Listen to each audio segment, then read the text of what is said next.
নমস্কাৰ। আজি পাঠ কৰিব লোৱা কবিতাৰ সিটোৰ নাম হৈছে আহ্বান। কবি তপন দাস। পাঠ ডিষ্ট্ৰিক্ট বৰদলৈ। আহ্বান।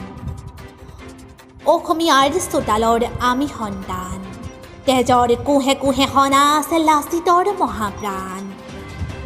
জাক জাক জাক অ মোৰ অসমীয়াৰ তেজাল ডেকা, আজি জাগিবৰ হ'ল স্বদেশৰ মাটিত আকৌ এবাৰ। তেজেৰে ইতিহাস গঢ়িবৰ হ'ল তুলি হেংদাং ধাৰ তৰোৱাল। বন্ধ কাৰাগাৰৰ শিকলি ভাঙি উজ্বলাই আনিম এই দেশৰ মাটি। যাই যদি যাওক এই প্ৰাণ মোৰ, মৃত্যুৰ হকে নাই ভয়।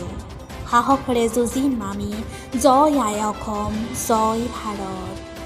ধন্যবাদ।